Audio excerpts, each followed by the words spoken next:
Hello, I'm John Schneider. As a kid, I'd come to the New Jersey Bayshore to visit my Grandma Vi and take home movies of what I saw. Today I live here, produce video documentaries, and recently shot this boat at night with my video camera. Where is the Jersey Bayshore? Well, let's start with the big picture. It's somewhere in here, part of the universe, and it's definitely part of our world. But it's like no place I've ever experienced. And as soon as we land, I'll show you around. Hello everybody, I'm your host John Schneider, and welcome to another episode of Jersey Bayshore Country. Today we're headed to Port Monmouth, a village in Middletown, New Jersey, where we're going to meet up with my friend and author Bob Mayers, who's waiting for us at the Seabrook Wilson House. There were some folks living in our area that didn't like each other very much, so much so that the Jersey Bayshore was a very dangerous place to live during that time. Here's Bob Mayers to explain. By profession, I'm a writer. I spent most of my years in the corporate world, but I've taken up writing full time. My specialty is the American Revolution, and my interest was piqued in the year 1976, not 1776, 1976. That was what? That was the bicentennial, and my father used to get the kids at a family reunion together and tell us about our ancestors, and we hated it. We tried to escape and ran off and hid when he did this, but I listened to him that year, and he told me we had an ancestor. It was a grandfather, a great-grandfather, who was a soldier in the American Revolution. And he didn't know much about him. He knew his name and where he came from, so I took this. On a lark, I sent away to the National Archives, and back came a sheaf of papers that was a life-changing experience for me. It had land bounty records, it had pension records, it had battle records. And what I found, ancestry aside, what I found was a true patriot. This guy was a hero. He was in the Continental Army for 8 years. He was all over. I call him the Forrest Gump of the American Revolution. He was at Yorktown. He was on the Canadian campaign. He was in the presence of General Washington several times, in Lafayette and Hamilton. He even wrote a personal letter to General Washington, which I have. I would like to stand in the position of my ancestor, Corporal John Allison, at the Battle of Yorktown. And he stood in the second entrenchment. And he stood about 100 yards from the single most significant event of the entire American Revolution. That was the capture of Redoubt Number 10 at Yorktown by the American Light Infantry, commanded by none other than Alexander Hamilton. And my ancestors happened to be 100 yards away as a backup troop, but that was the turning point of the whole revolution, was the capture of Redoubt Number 10 at Yorktown. I would have liked to have seen that. A redoubt is a fortified position, and it's got usually cannon on it. It's up on a mound. It might have stakes to repel the enemy. It's a strong position, and every 50 yards or so they would have a redoubt and a defensive wall. And the two key redoubts at Yorktown were Redoubt Number 10 and Redoubt Number 9, which was captured of the French. But that was the high point of the whole war, the capture of Redoubt Number 10. And it's there today. So that led me to write his book. People said, why don't you write this up? Well, I did. I wrote his biography. It's called The War Man. It was published by West Home Publishing in 2009. It's sold worldwide. The latest book came out last week. It was released by Heritage Books last week. It's called The Forgotten Revolution. And in it, I've traveled throughout the Northeast, from Canada on down to Virginia, and I found significant pivotal events of the American Revolution that had been forgotten or lost in history. In the Bayshore, about 50% of the people were affected very substantially economically because of the war. And about 10% of the Bayshore people were either killed, wounded, or after the war, loyalists, they were shipped off to Nova Scotia and they went to Canada. At 10% is a lot of people. There were two significant engagements on the Bayshore. And one happened, if you go down Route 36, before you before you get on the bridge, on the Highlands Seabright Bridge, you're going to cross over Kings Highway, and to go down into Highlands, you're going to go on Linden Avenue, and right on that spot, the intersection of Linden Avenue and Route 36, in 1777 in January, there was a battle there, and it was an American defeat. And 25 Americans were killed. They were militiamen. They were surprised and ambushed by the British forces.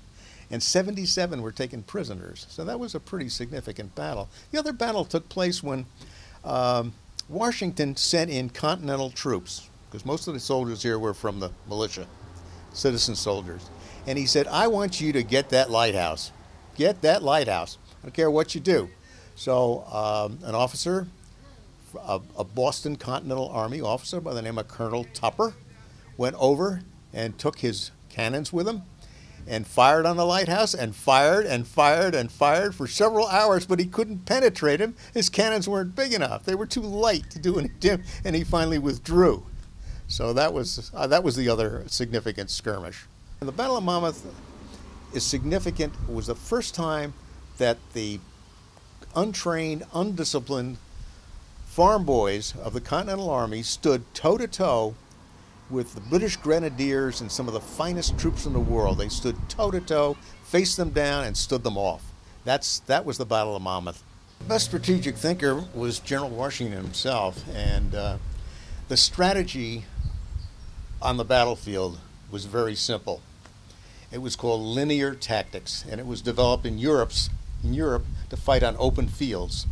And you had a long line or double line of troops standing up against their adversaries, which are also on a long line, and at ranges to 50 to 100 yards, because that was the range of accuracy of the musket, they fired into one another until the other side weakened, and then they mounted a bayonet charge. And that was it.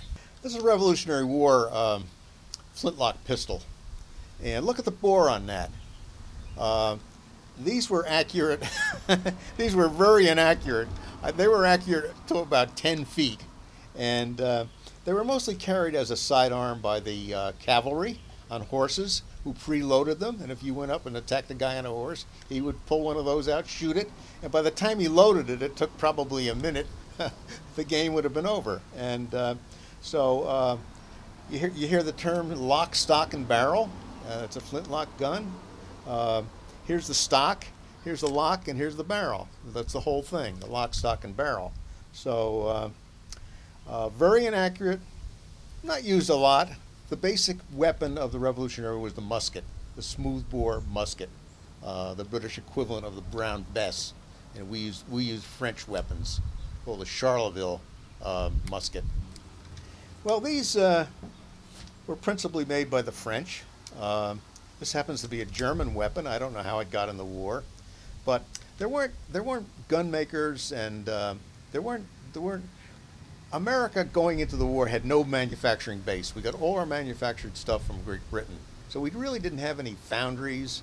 We didn't have any metalworking facilities. So most of our arms were captured on the battlefield. The principal weapon of the Continental troops was, at the beginning of the war, was the British Brown Bess, because they picked them off the battlefield. And as the war went on, we got arms from Spain and a lot of arms from France, who was our ally. But that's where they came from. We didn't make many of them here. The one arm we made here that is worth mentioning was a Kentucky rifle, which really wasn't made in Kentucky. It was made in Pennsylvania for the frontier. But that was used by riflemen who were special forces of the Continental Army. This is a bayonet, and it was really the basic. The musket was the firearm, but this weapon decided the battles. It was attached on the end of the musket, and what would happen is that the two sides would fire at one another, and they would stand in long lines. It was called linear tactics, and they would fire into one another. And one of the sides developed a hole in the ranks. They would charge in a bayonet attack, and that was fearsome. And usually the other side scampered. Now, one of the reasons why that was so fearsome is This has 3 edges to it. And if you were wounded by one of these, you couldn't be sewed up because it had 3 edges. It made a round hole. And you generally died no matter how small the bayonet wound was, because it couldn't be treated.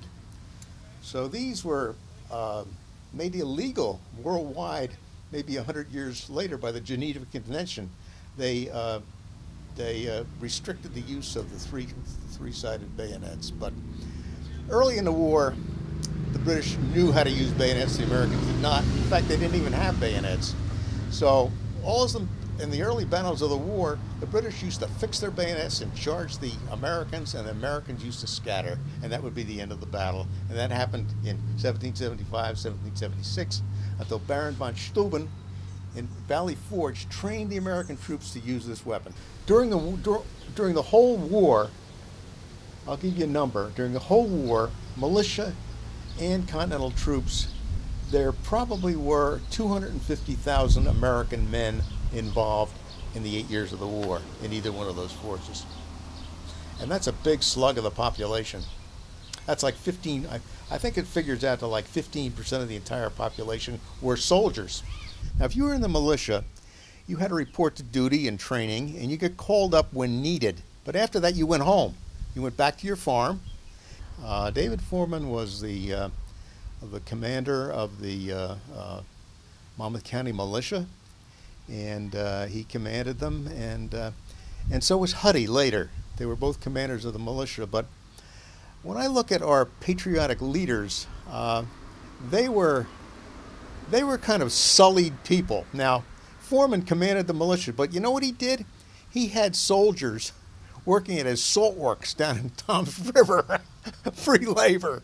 Huddy was a loose cannon, I guess, but Huddy's personal life was very much clouded. If you go down to Monmouth County Courthouse, you can find records on him being arrested for assault and battery, robbery. He deserted his first wife and married a lady who had a daughter, a widow, and she had a tavern in Colt's Neck. And so he fell into that. And then what he did with that poor second wife, he tried to turn her out. Now, when he was found and captured, that night he was found at that tavern with a 20-year-old servant girl up on the second floor. But strangely enough, they both grabbed weapons and held the British off, whoever that 20-year-old girl was. But he was a very brave guy. He engaged in warfare at sea with a privateer, and he was a very, very brave man. Of course, he was hung in Highlands. But some of the biggest battles were fought by militia and won by militia, as opposed to the Continental Army. That's a big debate that's gone down in history. Of all the areas in the whole 13 colonies, the one that was occupied by British forces for the longest time was Sandy Hook. And they came in here in 1775. If you held Sandy Hook, you controlled New York Harbor. And that's why they put the lighthouse there, and much earlier than the war, but that was there during the war. It was British held during the war. When the British were evacuating Sandy Hook, they had hundreds of vessels out here taking off their troops.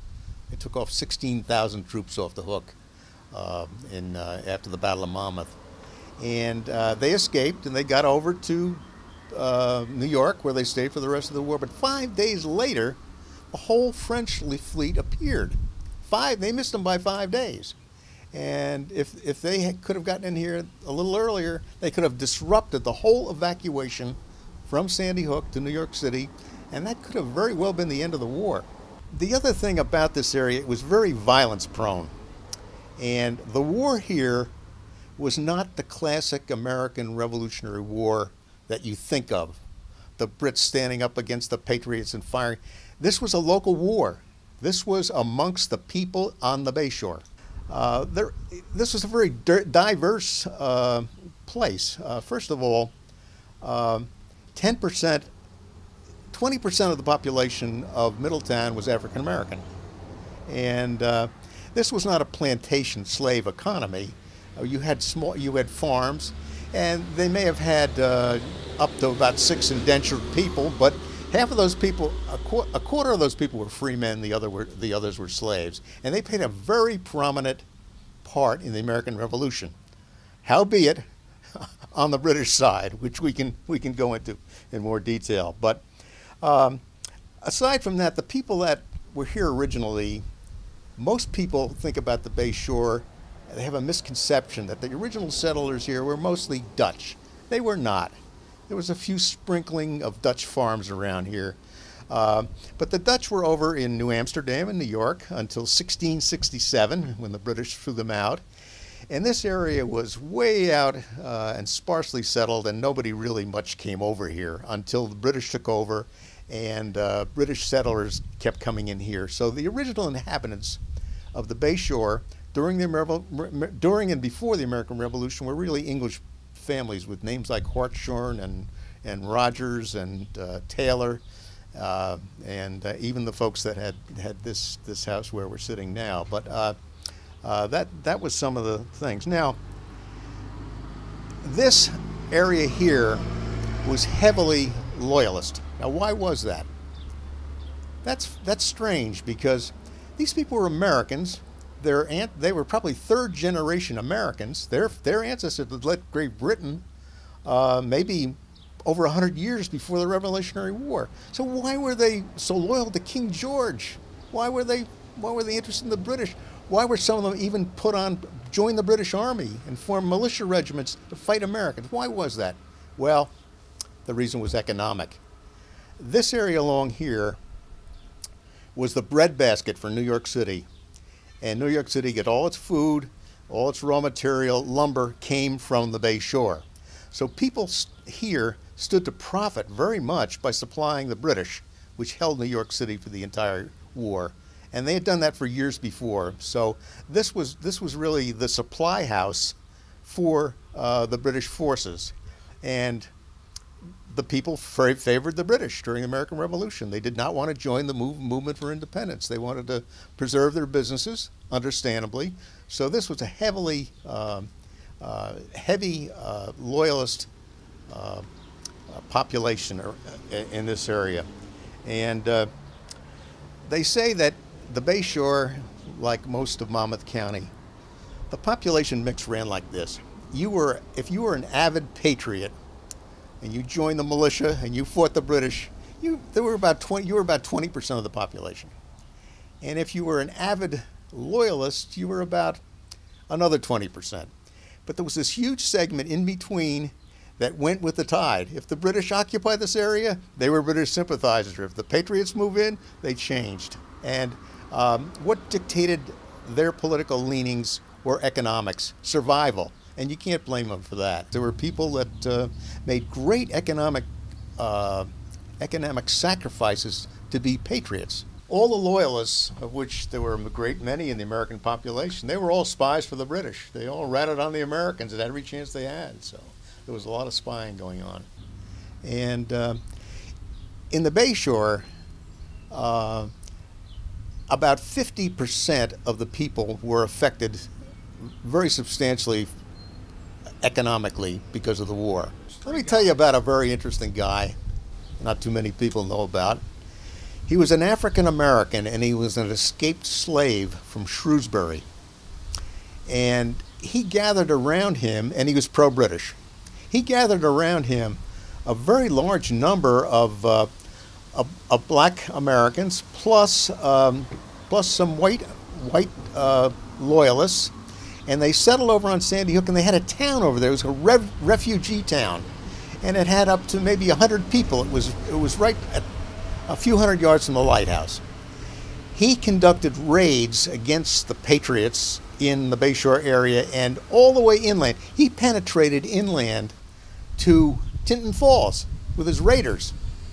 And when he captured Huddy in that exchange, he was wounded in the arm, and he died a couple of weeks later from that wound. But he was one of the most prominent leaders, colorful leaders of the whole American Revolution. Colonel Ty, his name was. The British abandoned their black troops, and most of them were put right back into slavery. And that happened throughout the colonies. Most people think the war ended in Yorktown on October 1781. It didn't. It ended in 1783. And in 1783, there was the Treaty of Paris being negotiated, and hostilities were way down, but not here. They kept it up. The militia and the patriots were retaliating against all their loyalist neighbors. They were killing them, and there was just a lot. And they were taking their property. They were shipping them off. And it went on till 1783, which is rather rare, because after Washington disbanded the Army, the Continental Army, in 1782, so it's pretty much over, but not here. They kept it up. Why did the war end? I'll give you my theory, and most people will tell you it was the brilliant fighting, the American patriotism, the American spirit. I don't think so. I'll give you two reasons why I think we won the war. Number one was this land was so vast that Washington could disappear and not take them on until it was the right time to do it. And he did that time and time and time. He never confronted the British. He would go off into the hills. And it was just too big to get their arms around. When they invaded the South, they went through South Carolina, North Carolina, Virginia. They went hundreds and hundreds of miles. They had a long supply chain. Everything they used had to be brought by ship. So it was the logistical part of invading a land this size. The other thing is that the French joining us had a marked effect. They came over with a fleet. They came over with a trained force, and that really turned the war. And they confronted General Washington on what he was going to do. General Washington, toward the end of the war, was surrounding New York City. He was up in Westchester County, and he was all ready to invade. And when the French came here, he said, you've arrived. We can now take New York City because we have them outnumbered. And by the way, Frenchmen, put your fleet out in New York Harbor. We got it bottled up. And the Frenchman said, George, think about it. They have been down there for 8 years. They have it fortified. They have trenches. They are well dug in. And we can do that, but our losses will be tremendous. It will be a Pyrrhic victory. You sure you want to do that? And they went back and forth, and George said, you got a better idea? And they said, yes. Let me suggest this. Sit down, George.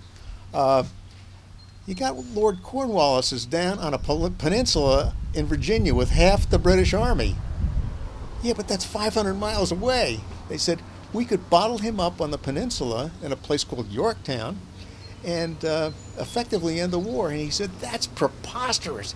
You expect my guys, some of them are in New England, to march 600 miles to Virginia to fight?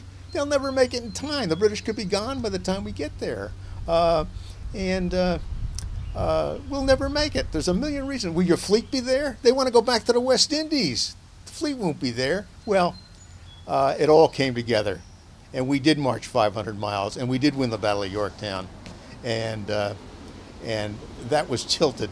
And we owe that to the French.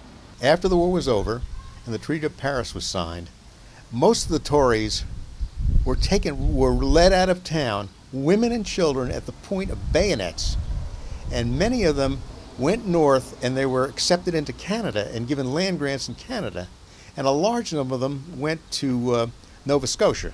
And there was a selfish reason for getting rid of the Tories. Most of them were fairly well-to-do, and you confiscated their estates. You got all the Tory wealth and property fell into the Patriot hands. The British abandoned their black troops, and most of them were put right back into slavery. And that happened throughout the colonies. This is one of about, I guess, a half a dozen Bayshore area houses that are standing that had a significant role in the Revolutionary War. Now, this is called the Spy House. And this is an old house, and it was built over 100 years before the war. Some say 1648, some say even earlier than that. But it was, the reason why they call it a spy house is for two reasons. Number one, people could sit here and look at the whole British fleet out in Raritan Bay and the harbor and detect its movements and report it to the Patriots. The other thing was that this was a tavern, and the British ships parked out here used to send landing parties ashore to enjoy the facilities of the tavern. They came for lunch. And who ran the tavern? Patriots. They listened, and they reported all the intelligence back to the Patriot forces. That's why it's called the Spy House. It's really not known for the Revolutionary War. It's known for its ghosts. There are 22 identified ghosts in this house. And some people say they have an uncanny feeling when they ride down the street or look up in the windows. It didn't do that to me today. I was hoping it would, but it didn't do it. Well, I don't know about the ghosts, although I have seen some photographs of this window with some very ghostly images. Inside the house, however, you'll learn about the evolution of the structure of the house from one century to the next. Like many houses, it evolved as parts of the house were expanded or altered to suit a particular need. Many parts of the house have been restored, and in some places you can see some of the original parts of the structure, like the inside of this wall or this original ceiling.